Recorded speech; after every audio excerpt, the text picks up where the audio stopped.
할렐루야. 옆 사람에게 서로 축복합시다. 큰 회복이 있기를 원하 축복합니다.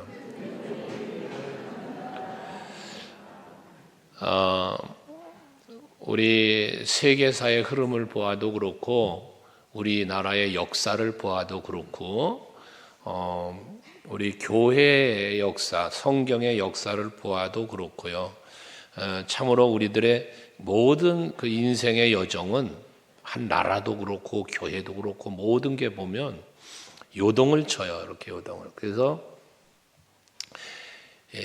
강할 때가 있는가 하면 약할 때가 있고 부요할 때가 있으면 가난할 때도 있고 이 흐름이라는 게 그렇게 흘러온 역사예요. 그런데 교회적으로 보아도 마찬가지. 교회가 부흥할 때가 있는가 하면 쇠퇴할 때가 있고요. 개인적으로 보아도 어떤 때 믿음이 굉장히 좋은 것 같은데 어느 때 보면 또 믿음이 곤두박질 쳐 있는 때도 있고요. 이 흐름이라는 게 그래요. 안 그런 사람 하나도 없고요. 안 그런 나라도 없고요. 안 그런 교회도 없어요. 항상 그 흐름이라는 게 이렇게 있어요. 그런데 요즘 우리가 살고 있는 지금 이때는 더 극심하게 이 쇠퇴기를 내려가는 듯한 그런 느낌을 받게 해요. 코로나라고 하는 전에 많은 어려움이 역사적으로 있었습니다만 이 코로나라고 하는 상황을 겪으면서 아주 교회가 극심하게 어려움을 겪어요. 성도들 개인적인 신앙도 아주 어려움을 겪어요. 이건 통계적으로 나와 있는 자료들이니까요. 그래서 교회가 문을 닫고 폐쇄되고 목회자는 목회를 못하겠다고 일터로 떠나가고 교회 성도들은 예배가 무너지고 이런 문제들이 막 생겨요. 그러니 또 교회만 그렇습니까? 나라 경제도 지금 그렇고 모든 상황들이 그래요. 이러한 때에 절실한 게 무엇이냐? 바로 이게 회복입니다. 이 밑으로 내려가 있는 모든 것들이 다시 한번 위로 올라올 수 있는 회복이 필요한데 우리 서강교회도 이런 회복이 있는 교회가 되기를 원합니다. 교회가 회복되려면 여러분들 한 사람 한 사람의 영성과 믿음이 회복되지 않고는 교회 회복은 있을 수가 없어요. 우리가 사도행전 교회를 꿈꾸며 성취하자고 비전을 선포하며 가는 가운데 있는데 계속해서 말씀드리지만 교회가 이런 사도행전 교회 같은 교회가 만들어지는 데는 뭐가 있었습니까? 마가다락방에 모였던 사도들과 120명이라고 하는 이 무리가 있었어요. 이들로 모든 것이 이루어져 간 거란 말이에요. 사도행전 교회가. 그렇다면 오늘 예배하는 저와 여러분들에게 이러한 은혜가 있음으로 인하여 오늘 모여 예배하는 여러분들로 인하여 우리 교회가 회복되고 여러분들로 인하여 한국교회가 회복되어지는 이런 놀라운 축복의 역사가 있기를 주의 이름으로 축원합니다. 주변을 살펴보면 다 신음소리만 들려요. 다 힘들다, 너무나 어렵다. 교회를 돌아봐도 성도들을 돌아봐도 나라를 돌아봐도 어느 곳 한 곳도 행복한 소리는 잘 안 들리고 고통의 소리, 힘든 소리만 들려오는 때가 요즘의 시대입니다. 신방을 하면서 가정마다 다니면서 이런저런 대화를 나누다 보면 역시 가정마다 힘들고 하는 일마다 다 힘든 일에 처하여 있어요. 오늘 이 예배를 통하여 개인도 교회도 여러분 가정도 직장 사업도 다 회복되는 귀한 은혜 있기를 주의 이름으로 축복합니다. 사실 교회는 어떠한 일이 있어도 무너지지 않습니다. 아멘 해요, 이거는. 왜냐하면 교회의 주인은 예수시기 때문에 그렇습니다. 마태복음 16장 18절에서 분명히 예수님 말씀하시죠. 내가 이 반석 위에 내 교회를 세우리니 음부의 권세가 이기지 못하리라. 그러니까 초대교회뿐만 아니라 구약의 시대도 마찬가지예요. 선지자를 통하여 하나님의 말씀이 선포될 때에 얼마나 선지자들이 박해를 받습니까? 예레미야 선지자 같은 경우는 동족들에게 핀잔을 받으며 동족들이 그를 죽이려고 할 정도였으니까요. 이 사도행전 교회 이 시대 초대교회도 얼마나 박해가 심했습니까? 그런데 교회가 무너진 게 아니라 오히려 더 확장되어져 가는 놀라운 역사가 일어났습니다. 왜? 예수가 머리가 되시고 예수의 몸으로 세워지는 교회이기 때문에 그랬다는 것입니다. 오늘 우리 서강교회도 바로 우리 교회가 주인이 예수이시기에 절대로 힘든 순간을 만날 수 있으나 무너지지 않고 다시 회복되며 성장해가는 놀라운 역사가 있게 될 줄로 믿으시길 바랍니다. 그러나 교회가 교회답지 못한 모습으로 무너져 내리는 현실의 상황은 무엇 때문일까? 이유는 앞에도 말씀드린 것처럼 교회가 무너져 내리는 이유는 성도들의 믿음이 무너져 내리기 때문에 그렇다는 것입니다. 여러분들의 믿음이 무너져 내리지 않도록 항상 여러분의 믿음을 수시로 점검하며 내 믿음의 현재 위치는 어디에 있는가? 혹여나 하행선을 그리고 내려가고 있는 믿음의 자리에 있지는 않은지 돌이켜보면서 여러분의 믿음을 다시 한번 끌어올릴 수 있도록 힘쓰는 2024년 한 해가 되시기를 바랍니다. 믿음이라고 하는 것은 성경에 나와 있는 믿음의 사람들도 마찬가지예요. 오늘 베드로도 마찬가지고 아브라함도 그랬어요. 다윗도 그랬어요. 믿음이 내려갈 때가 있었어요. 그러나 그 믿음이 내려가는 데서 어느 순간에는 멈추고 다시 돌아서야 되잖아요. 밑바닥을 찍었다고 말하는 표현들을 하는데 그 밑바닥을 어느 순간엔 찍고 올라와야 되지 않습니까? 여러분들의 믿음이 성장해가는 분들의 믿음이다 할지라도 오늘의 이 시간에 더 성장해 가길 원하고 뭔가 믿음이 무너져내고 나약해져 있다면 그 자리를 지금 박차고 오늘에 일어설 수 있는 여러분들이 되시자는 거예요. 믿음은요, 목사도 무너질 수 있어요. 장로님들도 무너질 수 있습니다. 권사님들도 무너질 수 있어요. 믿음은. 중요한 건 뭐냐? 무너져 내리는 데서 한없이 무너져 내려가지 말고 회복의 자리로 돌아서야 된다는 거예요. 오늘 우리 서강교회가 그런 시간이 될 수 있기를 원합니다.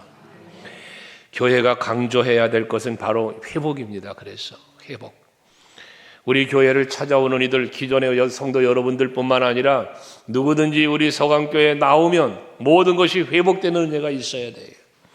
잃어버렸던 영성이 회복되고 나약해졌던 영성도 회복되어지고 육체적으로 몸도 건강해지고 여러분 삶의 질도 회복되어지는 영과 육의 범사가 회복되어지는 은혜가 우리 교회 안에 일어나길 축원합니다. 그러기 위해서는 먼저 내가 회복돼야 되는 거예요. 먼저 여러분 자신들이 회복되어야 된다는 것입니다.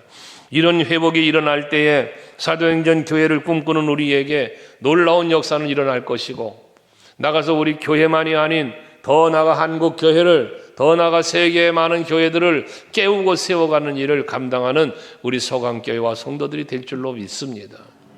예수께서는 말씀하셨습니다. 마태복음 17장 20절 말씀에 보면 겨자씨 한 알의 믿음을 예수님은 말씀하고 있습니다. 겨자씨 한 알 만한 믿음. 이 겨자씨 한 알 만한 믿음은 무슨 믿음입니까? 살아있는 믿음입니다. 생명력이 있는 믿음을 말씀하고 있는 것입니다.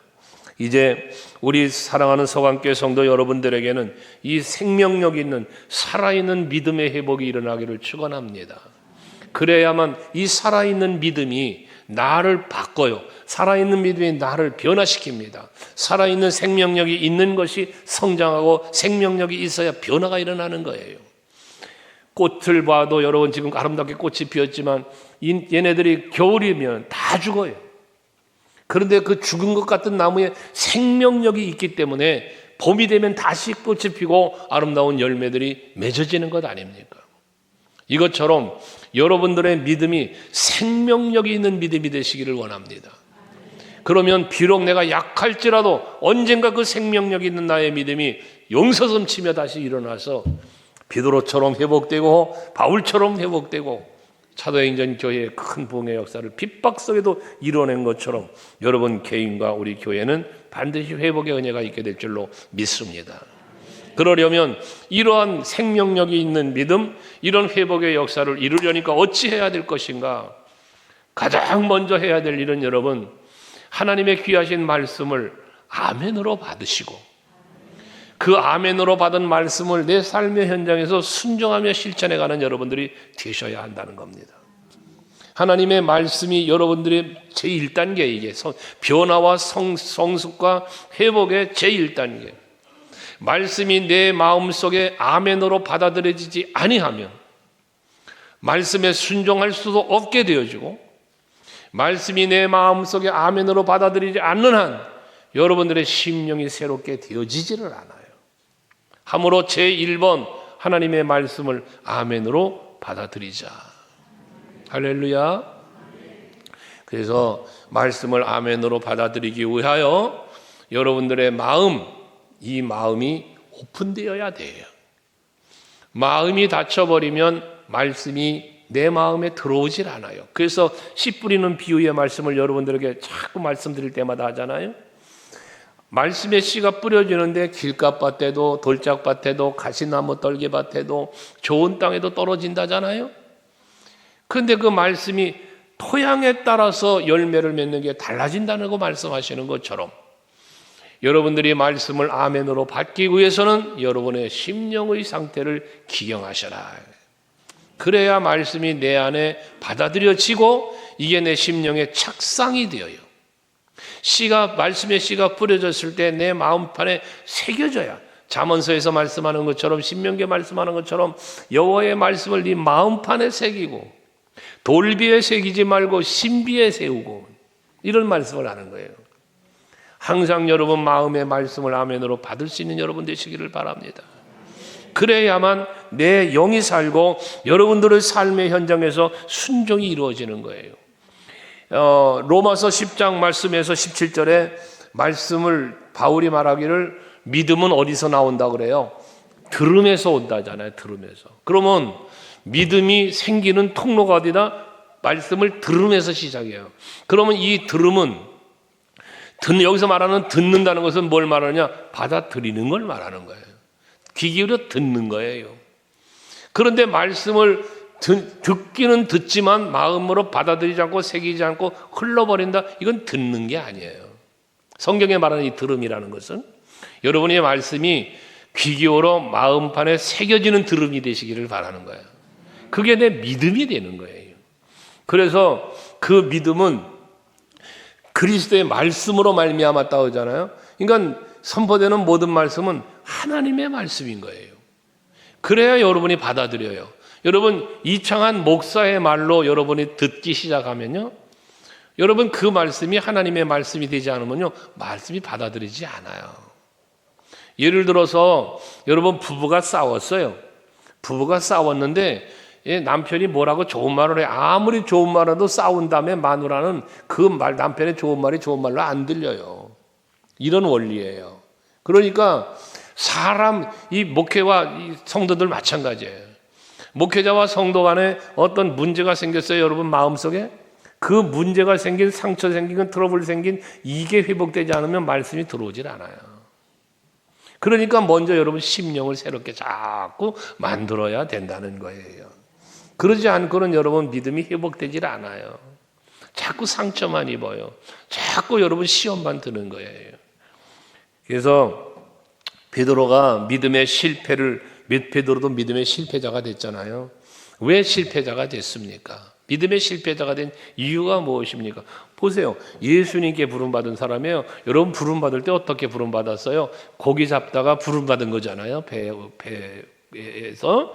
그런데 그렇게 부름을 받을 때 베드로는 예수님의 말씀을 다른 사람들 저 바닷가에 앉아있고 지금 배를 띄우고 말씀을 하는 거예요, 예수님이.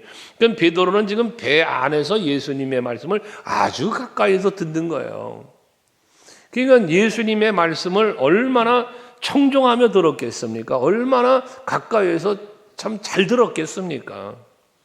그러니까 베드로가 그물을 내동댕이 치고 예수님을 따라올 수 있었던 거예요. 이게 베드로의 변화거든요. 그런데 보세요. 그렇게 변화되었던 베드로가, 그렇게 예수님을 따랐던 베드로도 무너져요. 나 예수님 모른다고 그러고, 예? 그러고 또 고기 잡으러 또 가고 이러잖아요. 이게 뭡니까? 온전한, 아까 얘기했죠. 곡선을 그린다고. 베드로가 그런 곡선을 그린 사람이에요.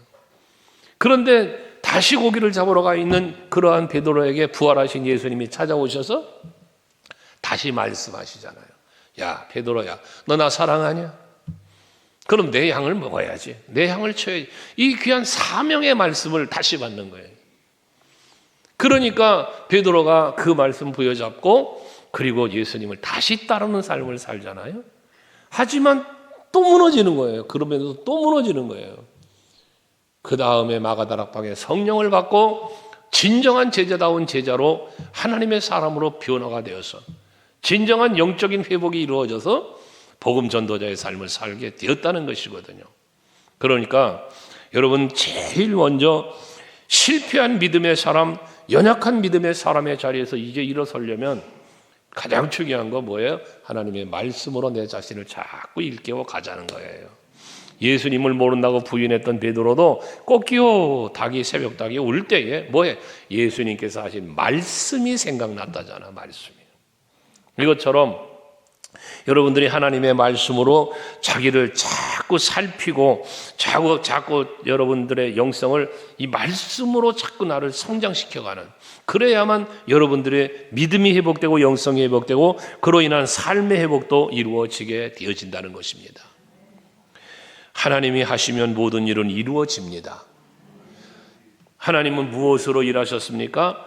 태초에 천지 만물을 창조하시는 것부터 말씀으로 하셨습니다. 말씀하시면 있어졌어요. 말씀하시면 되었어요. 말씀하시니 거친 파도가 잔잔해져요. 말씀하시니 여러분 물이 변하여 포도주도 돼요. 말씀하시니 죽은 나사도 살아나요. 이게 말씀의 능력입니다. 그러므로 여러분들 정말 범사가 회복되기 원하십니까? 여러분의 믿음은 회복되셔야 될 믿음인가요? 아니면 지금 상태로 만족하시나요? 여러분 어떠세요? 여러분의 믿음은 지금 상태로 만족을 하십니까? 아니면 지금보다 더 내가 성장하는 믿음, 성숙한 믿음, 변화된 믿음, 뭔가 회복되어진다고 생각하십니까? 만일에 여러분들이 회복되어야 되겠다고 스스로가 생각한다면 말씀으로 여러분들을 깨워가시자는 것입니다. 그래서 교회는 말씀이 없이는 교회가 무너지게 돼 있어요. 말씀이 있어야 교회는 살아요. 오늘 장로님 기도하시는 중에도 그렇습니다만 여러분, 정말 하나님의 말씀이 선포되는, 제가 말씀을 선포하는 주의 종이 먼저 말씀으로 서 있질 못하면 선포자의 권위도 떨어질 뿐더러 그 말씀의 능력이 상실돼 버리는 거예요. 여러분, 목회자가 말씀을 선포했는데 그 말씀대로 목회자가 살질 못한다? 그건 여러분 스스로가 무너지는 거죠. 성도들이 말씀을 받고 아멘 했는데 아멘을 하지만 아멘대로 살지 못한다? 그 교회는 건강한 교회가 될 수도 없고 사도행전 교회를 꿈꿀 수도 없고 더구나 이루지도 못하는 거예요. 내 안에서 말씀이 여 안에서 불일 듯 일어나야, 예레미야 선지자의 말하는 것처럼 여러분 사도 바울처럼 불일 듯하는 말씀의 역사가 내 속에서 일어나야만, 그래야만 여러분 생각이 바뀌고 말이 바뀌고 삶이 바뀌는 거예요. 거기서 놀라운 회복의 역사가 일어나는 것입니다. 우리는 그런 표현하죠. 말씀을 붙잡고 삽시다. 말씀을 붙잡고 기도합시다. 이 말씀을 붙잡는다는 말을 합니다. 맞습니다. 여러분, 말씀을 붙잡아야 되는데 다른 말로 바꾸면 말씀에 붙잡혀야 합니다. 여러분들이 말씀에 붙잡혀 살아야 되는 거예요. 내가 말씀을 붙잡고 살아가는 게 아니라 내가 말씀에 붙잡혀 살아야 되는 거예요. 그래야만 여러분들의 진정한 회복이, 영적인 회복이 일어날 수 있다는 것입니다. 히브리서 11장 1절 말씀을 보면 믿음은 바라는 것들의 실상이라고 그랬고요. 보이지 않는 것들의 증거다고 그랬어요. 뭐가요? 믿음이요. 근데 우리 믿음의 본질을 뭐라고 그랬습니까? 말씀이요. 여러분이 믿는 믿음의 본질은 말씀이단 말이에요. 그러면 믿음은 바라는 것들의 실상인데 뭘 바랍니까? 성경이 말씀하고 약속하신 것이 이루어지기를 바라는 게 믿음이에요. 성경에서 말씀하신 모든 약속이 그대로 되어질 것을 믿는 믿음, 이게 바라는 것들의 실상이라는 거예요. 보이지 않는 것들의 증거다. 내 육신의 눈으로는 안 보이지만 믿음의 눈을 열면 보이는 게 있습니다. 여러분 어떻습니까? 믿음의 육신의 눈으로는 볼 수 없었던 것을 믿음의 눈을 열고 보신 것들이 있으신가요? 그런 경험이 있으시나요? 이게 있어야 합니다. 사람으로 생각하고 사람으로 판단하고 사람의 눈으로 바라보면 도무지 불가능만 보이고 안 될 것 같은데 믿음의 눈을 열고 보니 되는 것이 보이는 거예요. 되는 것이. 그래서 앞에 말했죠. 하나님의 일은 누가 한다? 하나님이 하신다는 믿음을 가져야 된다는 거예요. 여러분, 하나님의 계획과 뜻이 이루어지는 놀라운 오묘하신 섭리를 성경은 얼마나 우리에게 많은 것을 보여줍니까? 믿음의 조상이라고 했던 아브라함을 통하여 역사하시는 하나님, 여러분 기가 막혀요. 자기 아내와 같이 가뭄을 피하여 애굽으로 내려가는데 여러분 그 내려가는 길에 자기 아내를 누이라고 속이면서 살 길을 찾잖아요. 만약에 거기서 자기 아내를 사라를 뺏겼다면 하나님의 언약, 하나님의 계획은 무너지는 거예요. 근데 하나님 그렇게 내버려 두시나요? 아니잖아요. 하나님은 친히 그러한 일을 막으셨다고 성경은 기록해요. 막아요. 그래서 아브라함은 네가 왜 나한테 이런 일을 행했느냐고 오히려 뭐라 하면서 그 안에 사라에게는 그 누구도 손을 대지 못하도록 엄히 명령하면서 지켜주는 이런 놀라운 역사들요. 이게 하나님이 하시는 일이에요. 그리스도의 몸된 교회를 세워가시기 위해서 초대교회 얼마나 박해가 심했습니까? 얼마나 많은 사람이 죽었습니까? 그런데 하나님은 그러한 교회를 그래서 무너져내고 더 이상 세워지지 않게 하신 하나님이 아니라 오히려 더 고난을 피하여 박해를 피하여 도망쳐 갔던 사람들이 그곳에 간 곳에서 교회를 세워가도록 역사하시는 놀라운 은혜가 있잖아요. 이게 하나님이 하시는 일입니다. 그러니까 여러분, 성경에서 우리에게 보여주시는 수많은 하나님의 일하심과 역사하심을 말씀으로 우리가 믿고 있으니 우리 모두가 그 믿음을 가지고 나의 영성과 나의 삶을 회복시키면서 그리스도의 몸된 교회를 회복시켜가는 일에 모두가 함께할 수 있는 우리 서강교회 성도들 되시기를 바랍니다. 이렇게 사도행전 교회를 꿈꾸며 이루기 위해서 나아가는 우리들에게는 믿음의 눈이 열려져야 돼요. 믿음의 힘이 생겨져야 돼요. 그 결과로 아름다운 열매도 맺어져야 되는 것이죠. 우리 서강교회 성도 여러분들에게는 그 풍성한 열매가 30배, 60배, 100배로 맺어지는 여러분 될 수 있기를 축원합니다. 그 다음에 우리가 회복을 위해서는 말씀으로 회복되지만 또 하나는 성령의 충만함으로 회복돼야 돼요. 그래서 여러분 성령 받으셔야 돼요. 사도행전에 뒤에 이제 앞으로 묵상할 테지만은 안디옥 교회에 가가지고 복음을 전하며 교회를 세워가는데 성령은 역사하시잖아요. 그런데 세상에 성령에 대해서 들어봤냐? 우리 들어본 적도 없다. 성령에 대해서 들어본 적도 없는 사람들이 있어요. 그들이 교회를 세웠어요. 그들이 지금 복음을 듣고 있는 거예요. 여러분 교회를 다니고 말씀을 수없이 듣고 있지만 성령에 대한 경험이 없는 신앙생활하는 성도들도 있다는 걸 말하는 거예요. 여러분 어떠십니까? 여러분 성령을 경험하셨습니까? 성령은 받으셨습니까? 이런 질문을 던지면 아멘조차도 자신 있게 하지 못하는 성도가 있고 혹여나 아멘을 하더라도 머릿속에 생각 속에는 무엇을 생각하느냐? 신비주의적인 어떤 나래를 펼치고 있더라는 거예요. 은사적인 부분만 생각하고 있다는 거예요. 그래야만 성령을 받은 줄 아는 거예요. 방언이 터져야 성령 받고 무슨 병을 고치고 신유의 은사가 나타나야 성령 받았고 아니에요. 성령은 무엇을 통하여 여러분에게 어떤 통로로 성령은 임하는가? 앞에서 말씀드린 말씀이라는 통로를 통하여 성령은 여러분에게 임하시는 거예요. 말씀. 왜? 이 하나님의 말씀은 성령의 감동으로 기록이 되었기 때문이요. 그러면 말씀을 통하여 임하시는 성령을 내가 경험했느냐 안 했느냐? 이거는 간단한 진단이 나오는데, 하나님의 말씀을 들을 때에 깨달음이 있으십니까?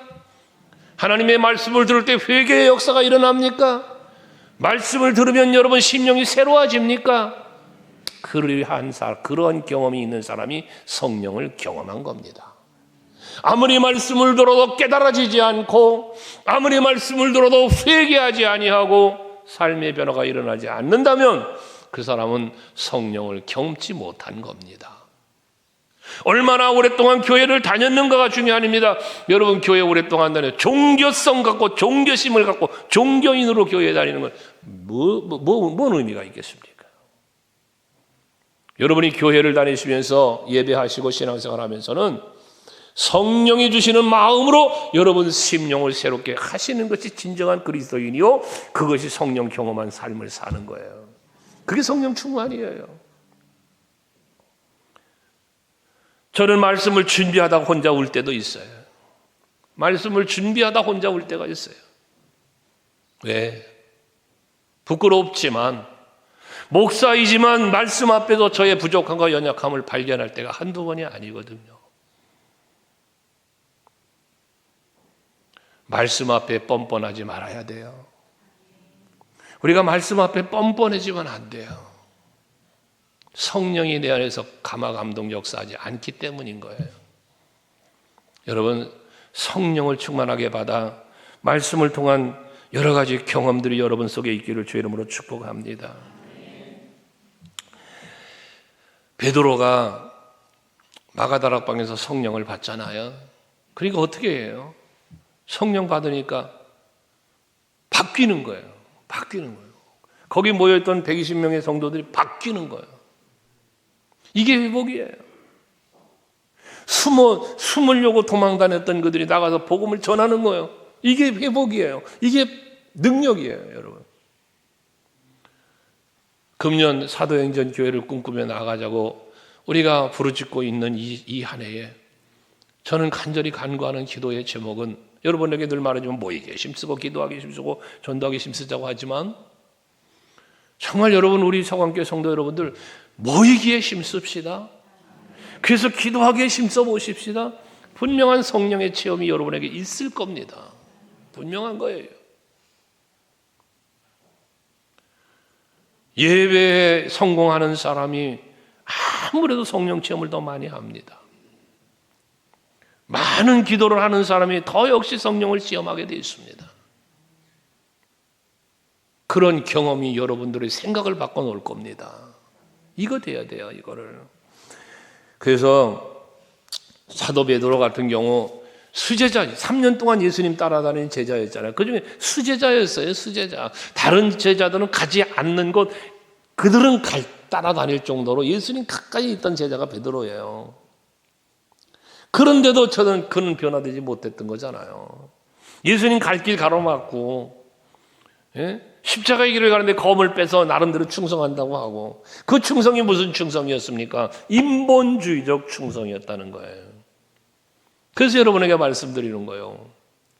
성령 받지 못한 상태의 열심은 문제만 일으킨다고.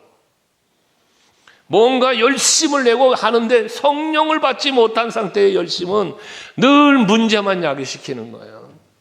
내가 교회를 엄청 사랑하는 것 같아. 내가 교회에서 엄청난 일을 하는 것 같아. 근데 성령을 받지 못한 그 열심은 전부 문제만 일으킨다고 말이에요. 그게 베드로 같은 인생이었어요.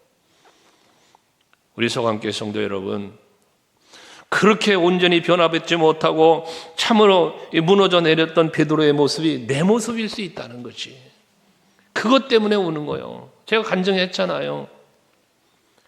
하나님의 뜻이 무엇인지 온전히 알지 못한 연고로 나름대로 내 열정 갖고 주의 일 한다고 했다가 하나님 앞에 책망받았던 간증을 했잖아요. 이 안면마비도 그것 중에 하나고요. 나를 향하여 하나님이 원하시고 요구하는 게 무엇인지를 모르면 그런 거예요. 내가 주의 일을 하는데, 주의 일을 하는 건데 내가. 근데 내가 주의 일을 한다고 하는 건데 그게 하나님의 뜻하고 떨어진 일이라면 그건 옳지 않다는 말이잖아요. 그러니까 이런 것들을 바르게 알고 가려니까 어떻게 돼야 돼요? 성령의 감동을, 성령 충만 받으라는 거예요. 성령 충만이라는 말을 해석해 줬잖아요. 성령의 지배를 받는다. 성령의 이끌림을 받는다. 성령이 내 마음을 감동하시고 성령이 나를 이끌고 가시는 대로 내가 따라가야 되는 거예요. 그게 성령 충만인 거예요. 그런데 성령이 내 마음에 감동도 안 주시고 뭔지도 모르고 깨닫지도 그거잖아요. 의인은 없나니 하나도 없다고 로마서 3장 말씀에. 의인은 없나니 하나도 없다. 깨닫는 자도 없고 하나님을 찾는 자도 없다. 무엇 때문에 그럴까요? 성령을 충만하게 받지 못하면 그렇게 사는 거예요. 오늘 예배하신 여러분, 성령 받읍시다. 그래서 성령이 주시는 생각을 하고, 성령이 주시는 말을 하고, 성령이 이끄시는 삶을 살고, 할렐루야. 옆 사람에게 한번 또 간절히 축복합시다. 성령 받으십시다. 그래서 예수님이 당부하신 거 아니에요? 사도행전 1장 8절. 이거 뭐 수없이 얘기해도 같이 한번 또 큰 소리로 읽어봐요. 이거 참 귀한, 이거 여러분 정말 마음에 새겨야 되는 거예요. 이게 큰 소리로 시작.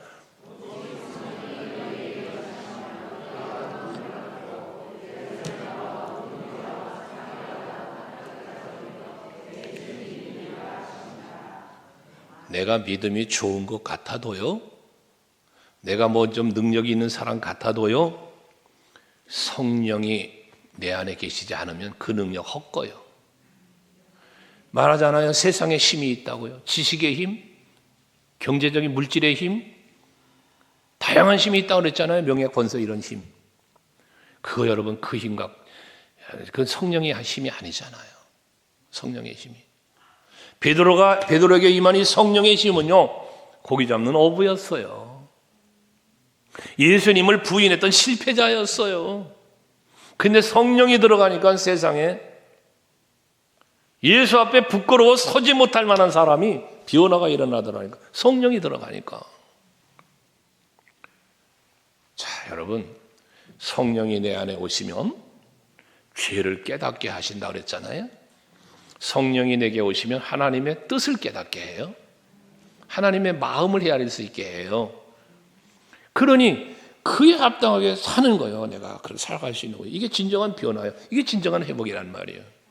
그래서 성령 받자는 거야. 할렐루야. 성령을 받기 위해서는 말씀을 자꾸, 성령의 감동으로 된 말씀을 내가 자꾸 마음에 새기고 그 다음에 또 자꾸 모여서 기도하고, 그리고 거기 성령이 임하는 통로니까.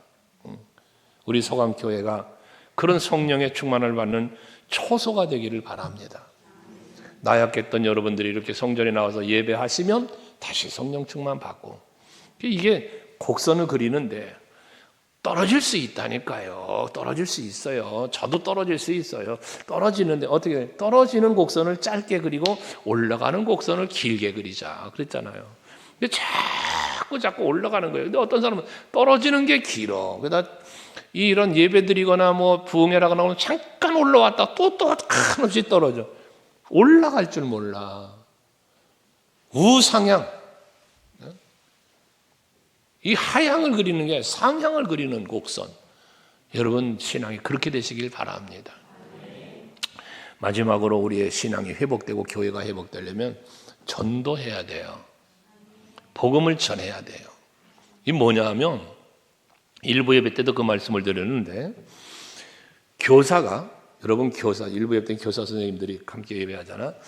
근데 이 교사가 아이들을 가르치면요, 아이들을 가르치는 교사라면 1년만 교사를 1년만 해도 신앙이 꽉 자라 있어야 됩니다.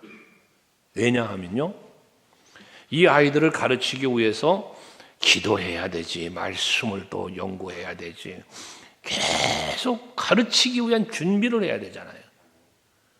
그 준비하는 과정의 신앙이 성숙해 가는 거예요.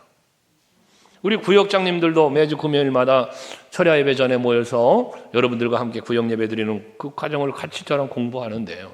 나눔의 시간을 갖는데 마찬가지예요. 그걸 자꾸 함께 어떻게 이 말씀을 갖고 어떻게 나눌 것인가를 같이 토론하고 나누고 하다 보면 그게 준비가 돼. 그러면서 그래 내가 자 한번 여러분 제가 말했잖아 설교 준비하는 것도요. 이게 설교 준비 하나를 설교 준비하려면 그냥 한순간 뿅 나오는 설교가 아니란 말이에요. 본문이 지금 사도행전을 강의하고 있는데 이 한 소절 이 구절을 놓고 읽고 또 읽고 읽고 또 읽고 여러분 이 설교가 지금 처음 하는 설교인가? 여러분들 앞에 수없이 설교한 것들이요. 지금 성경 설교로만 지금 5독을 이상을 하고 가는 거니까 지금 현재. 그런데도 불구하고 또 읽고 또 읽으면 또 새로운 게 깨달아지고 새로운 게 보이고 그러니까 말씀 준비하다 운다는 거예요. 저도.